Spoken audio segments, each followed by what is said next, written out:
Olá, irmãos, graça e paz, tudo bem? Faz um tempinho que nós não nos encontrávamos por aqui, mas estamos de volta e vamos continuar refletindo na carta de Tiago. Hoje nós vamos pensar em Tiago 1, 16 e 17, e aí o nosso tema é recebendo dons perfeitos. Essa é a primeira parte desse tema. Vamos ler então os versículos. Não vos enganeis, meus amados irmãos, toda boa dádiva e todo dom perfeito são do lado alto, descendo do Pai das luzes, em quem não pode existir variação ou sombra de mudança. Queridos, antes de tudo é preciso entender, e até já falei sobre isso, que os leitores dessa carta de Tiago estão em perseguição, estão vivendo longe da sua pátria como peregrinos por causa da sua fé, são judeus convertidos ao cristianismo e que passaram a ser perseguidos pelo Império Romano. E aí então, Tiago vai entender a situação dos seus leitores, perseguidos estrangeiros em terra estranha, entende que eles estão realmente em dificuldades, mas eles não deveriam se enganar a respeito de Deus, porque alguns estavam se enganando, achando que estavam sofrendo porque Deus era culpado de tudo isso, porque Deus estava realmente provocando tudo isso na vida deles.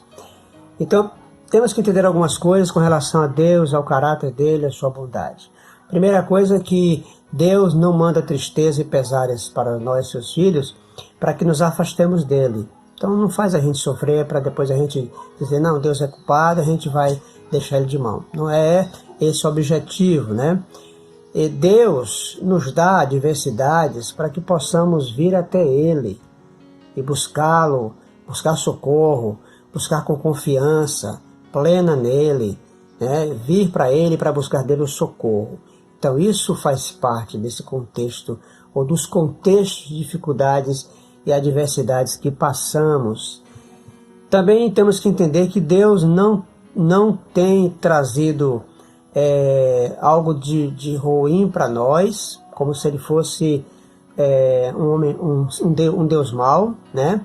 Então Deus não tem nada a ver com o mal, ele abomina o mal, ele é santo, então ele não tem compromisso com o mal e não está trazendo mal para nós porque é um Deus mau, né? Portanto, o leitor da carta de Tiago não deve pensar que Deus instiga o mal, e nós não podemos pensar também que Deus instiga o mal. Por que, queridos, estamos dizendo isso? Porque alguns cristãos daquela época, ou judeus convertidos ao cristianismo, e cristãos hoje, quando são provados ou testados, perdem às vezes a perspectiva correta de quem seja Deus e da providência de Deus, e começam a culpar Deus pelas dificuldades que vivem, pelas adversidades, pelos problemas que enfrentam. E aí começa a dizer, mas se Deus é todo poderoso, por que ele não evita as tragédias, as calamidades, porque ele não evita que eu passe por sofrimentos, por dificuldades?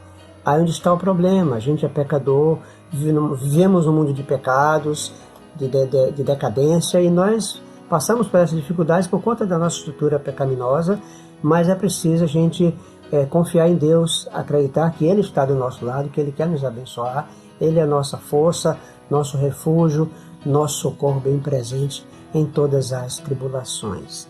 Aqui no verso 16, então, Tiago começa dizendo, não vos enganeis. Então veja que Tiago quer dizer o seguinte, que alguns cristãos estavam se enganando e sendo enganados, porque o verbo aqui enganar está na voz média, quando o sujeito sofre e pratica a ação. Então, alguns estavam enganando os irmãos e alguns sendo enganados com relação a Deus, achando que Deus, na verdade, era culpado por tudo aquilo, que Deus era mau, que Deus é sádico, né, que estava se alegrando com o sofrimento deles. E aí Tiago diz, não vos enganeis, não vos enganeis. Não é Deus que está fazendo isso por maldade, porque é sádico, porque quer o sofrimento de nós, porque quer se alegrar com o nosso sofrimento. Não tem nada disso. Tiago vai dizer, vai colocar a questão da bondade de Deus, né? Ele vai colocar no verso 17, toda boa dádiva e todo dom perfeito são lá do alto, descendo do Pai das luzes. Então, o que vem de Deus é o bem, a bondade. Deus é a personificação da bondade, Ele é a bondade em pessoa. Deus é a fonte de todo o bem, de toda a bondade. Podemos perceber isso na criação, a criação do céu e da terra. Isso é fruto da bondade de Deus. O envio de Jesus ao mundo para morrer por nós é fruto dessa bondade de Deus. O Espírito Santo dele que é derramado em nós para nos confortar, para nos consolar, para nos dirigir, também é uma ação da bondade de Deus. Então Deus está completamente no controle, queridos, de cada situação que nós vivemos. Deus está no controle de cada situação que nós vivemos. É o que nós entendemos a partir de Mateus capítulo 7, verso 11, que diz: Ora, se vós, que sois maus, sabeis dar boas dádivas aos vossos filhos, quanto mais vosso Pai, que está no céu, vos dará boas coisas aos que lhes pedirem. Então Deus está pronto a nos dar coisas boas. Aquilo que os cristãos estavam sofrendo não era uma maldade da parte de Deus. Havia um propósito bom naquilo ali.